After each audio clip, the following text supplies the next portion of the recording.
I had the kind of job people dream about. Creative director in tech. 6 figures. Travel. A killer portfolio. But one morning, staring at a blank slide before a pitch, I realized I hadn't slept in 4 days. My hands were shaking.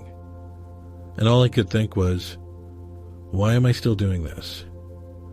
This isn't a story about quitting in a blaze of glory. It's about quietly undoing a life that looked successful and building one that actually felt like mine. If you've ever looked around and thought, I should be happy but weren't, this is for you. I was 53, working as a creative director in a big tech firm. Campaigns in 5 countries, a team under me, a loft in the city. On paper, it was everything I'd worked for. But I was tired all the time, and not the kind you fix with sleep. I'd walk into meetings with the right blazer, the right smile, the right deck, but feel completely hollow inside. I was still performing, sure, but I could feel something fraying beneath the surface. There was a weight to everything, like I was dragging my own body through the day. I wasn't depressed exactly. I just didn't feel like myself anymore. People said I looked great for my age. I didn't correct them. But the mirror told the truth. Something wasn't working. Deadlines, strategy decks, performance reviews. I told myself it was just a season of stress. I'd bounce back. That's what high performers do, right? Push through, deliver, keep going. I'd been through launches, layoffs, acquisitions. I thought I could handle anything. I started setting more alarms, blocking out more time, drinking stronger coffee. I figured I'd power through until the next long weekend. But that weekend never came. The pressure wasn't outside anymore. It was inside me. Even when the calendar cleared, I felt no relief. I couldn't relax. I didn't even remember how. I kept saying just a rough patch. But deep down, I knew I was lying. One day during a pitch meeting, my heart started racing. I couldn't breathe. I thought I was having a heart attack, but the doctor said it was a panic attack. I went back to work the next day. I didn't tell anyone. I was embarrassed, honestly. I thought panic attacks were for other people, not professionals with a corner office and a team of designers. I sat through meetings feeling like I might pass out, nodding along while my chest thudded like a drum. I told myself it was a one-off. Maybe too much caffeine, maybe not enough sleep. But it happened again. Not always in the boardroom. Sometimes just walking home, sometimes in bed. My body was saying what I wouldn't admit out loud. I couldn't keep living like this. Nights became this endless loop. Lying awake at 2 a.m., running campaign ideas in my head, trying to outrun something I couldn't name. I started taking calls at 6 a.m. and sending emails at midnight. No one told me to. I just couldn't stop. My mind wouldn't let me. I'd stare at the ceiling, building timelines, rewriting taglines, anticipating client reactions. And when I did sleep, it was shallow. I'd wake up more tired than before. I'd tried melatonin, then wine, then white noise. Nothing worked. There's a kind of madness that creeps in when you're that sleep deprived. Like you're floating outside your life, watching it run on autopilot. I was exhausted, but couldn't figure out how to rest. I stopped answering texts from old friends. Family felt like an obligation. I couldn't remember the last time I'd cooked a meal. I had a view of the skyline, but couldn't tell you what the weather was like most days. I lived in one of the most vibrant cities in the country, and I barely stepped outside. I kept the fridge empty. I kept the curtains drawn. I kept conversations short. Even in rooms full of people, I felt like I wasn't really there. Just a voice saying the right things. Just a face holding the right expression. But nothing underneath. The more successful I became, the more invisible I felt. Not to others, to myself. My marriage ended. Not in a fight, but a fading. We just stopped showing up for each other. No screaming matches, no ultimatums. Just this long, slow drift into separate lives. I was always working, she was always waiting. At some point, we both stopped waiting. That same year, I started forgetting things at work. Deadlines. Names. I once blanked on a client's name mid-presentation and played it off like a joke. People laughed.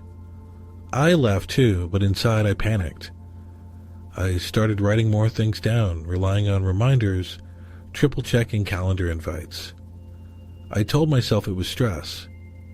Everyone's stressed. But I knew better. Something was unraveling, and it wasn't just the marriage. One morning I walked into my apartment and couldn't remember why I came back early. I just stood there, in the middle of my kitchen, completely blank. It wasn't dramatic. No tears, no breakdown. Just emptiness. A flat, dull hum inside my chest. That's when it hit me. I wasn't just burned out, I was disappearing. And the worst part was, I had done it slowly, incrementally, in ways that seemed reasonable at the time. I hadn't noticed the cliff until I was already over the edge. I kept thinking this isn't how it's supposed to go. I worked hard. I followed the rules. I hit all the marks. But standing there that morning, I knew I didn't want to keep living like this. I had built my life to impress, and somewhere along the way, forgot to build it to sustain me. Every milestone I hit, I moved the goalpost. Higher salary, better office, more recognition. But it never filled the space I thought it would. I remember looking in the mirror one night, eyes red, face drawn, and thinking, is this what success is supposed to feel like? Because it didn't feel like anything. Just numbness with a paycheck. I had all the trappings of a good life, but none of the substance. That question, is this all there is, kept echoing. And I didn't have an answer, but I finally stopped pretending that I didn't hear it. I didn't make a grand exit. No dramatic resignation email. I asked for a leave of absence, said I needed time. I didn't even know what for, just knew I couldn't keep going as I was. The first thing I did was turn off my phone for a week. No messages, no updates, no calendar. I walked a lot, sat on park benches, wrote things in a notebook, mostly nonsense. I listened to the wind, the birds, the absence of buzz. It was the first time I'd heard silence in years, and it was terrifying at first. But slowly it became something else. Something I missed when it was gone. That pause saved me, not instantly, but it cracked the door open. That apartment, sleek, cold, full of unused furniture, I let it go. I used to think it made me look put together. Now it just looks staged. I found a small rental outside Asheville. 1 bedroom. A front porch with chipped paint. Trees that moved when the wind came through. It felt like a place to start over or at least stop collapsing. I packed light.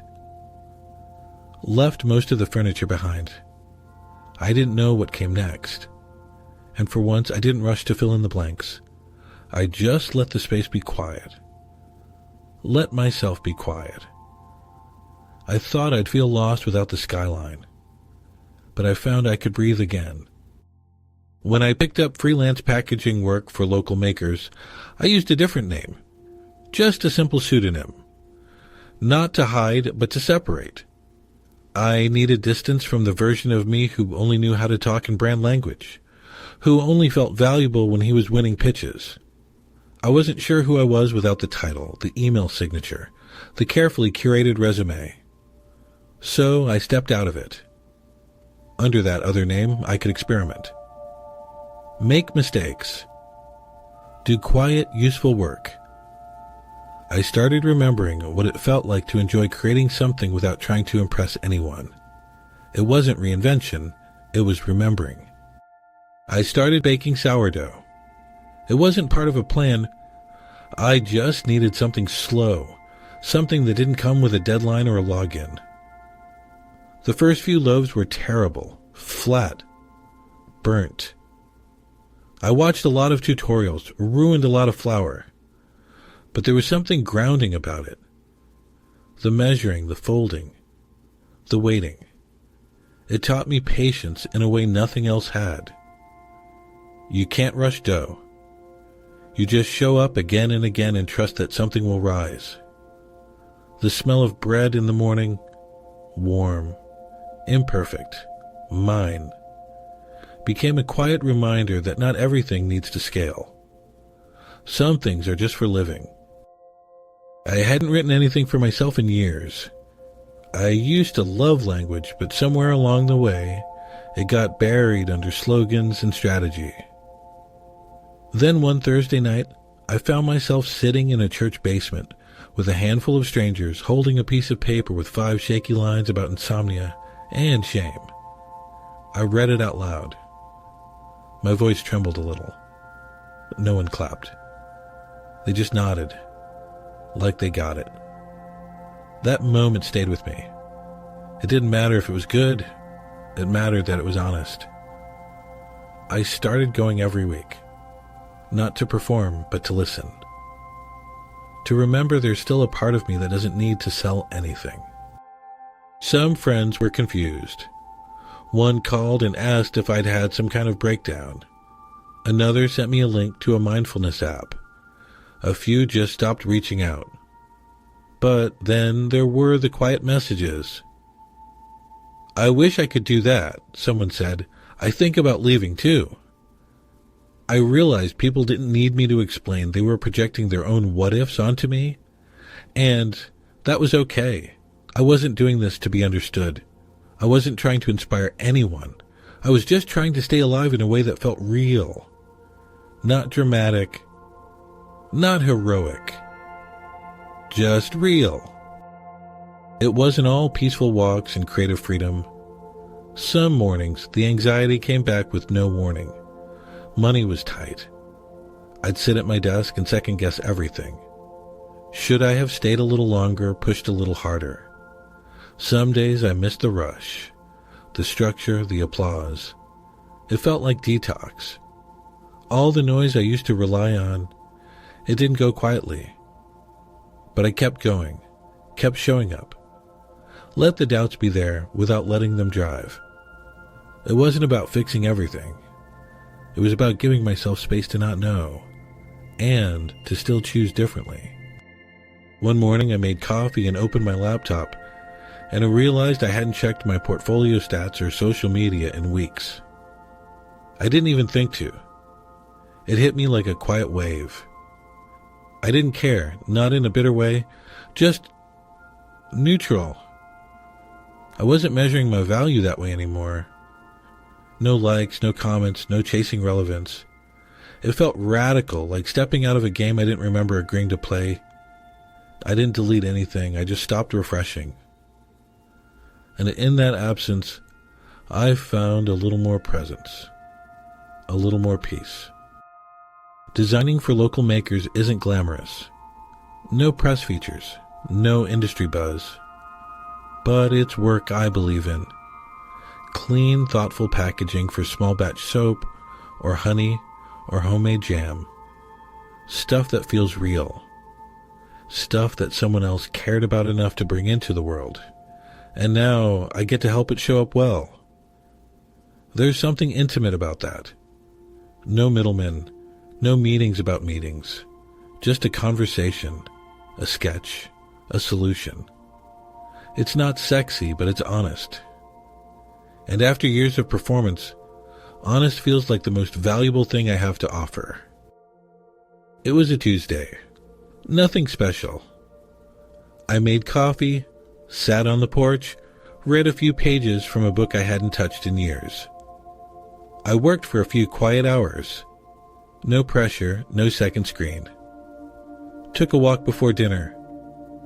And, for the first time in longer than I could remember, I didn't feel like I was behind on something. I didn't feel guilty for resting or anxious about the next big thing. I just felt okay. Not euphoric. Not fixed. But present. I didn't realize how rare that feeling had become. Just being with myself without the sense of chasing or performing. That was the first real sign something inside me had shifted. These days, I work 3 days a week. That's it. The rest of the time I read. I bake. I write notes to old friends. I take slow mornings and leave big blocks of my calendar completely empty. And I protect that white space like it's sacred. Because it is. It took me years to understand that doing less isn't laziness. It's clarity. I don't need to maximize every moment anymore. I'm not optimizing my life. I'm actually living it. It's smaller than it used to be, but it's mine. And that makes all the difference. I still design. That part of me didn't disappear. It just softened. I stopped chasing clients that needed a whole pitch deck and a team of 20. Now I work with small businesses, soap makers, beekeepers, potters, people doing honest work. We meet, we talk, we solve a problem. No jargon, no fake urgency. Just clean, thoughtful design, finished on time, and then I go outside. It's not about being busy anymore. It's about doing work that fits into my life, not work that swallows it. I still take pride in it, but it doesn't define me. I don't have airline status anymore. Don't rack up hotel points. I haven't been to a conference in years, but I know the names of my neighbors. I wave to the guy who runs the produce stand. I've learned how to fix a screen door, how to prune a fig tree, how to sleep through the night. I don't post about any of it. I just live it. It's not glamorous, but it's rich. Deeper. There's a kind of intimacy that comes with paying attention to your own life, instead of always broadcasting it. I used to think I had to go big to feel something. Turns out small can hold a lot.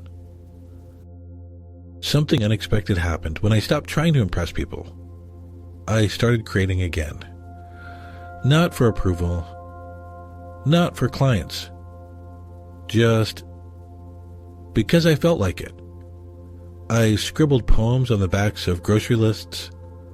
I sketched things with no intention of showing anyone. There was no strategy behind it. No endgame, just curiosity. And after years of grinding out creative work that drained me, this felt light, playful, free. Like remembering how to hum again after years of silence. I didn't realize how much of my creativity had been tied up in proving myself. Letting that go, that's when it came back. No one calls me the creative director anymore.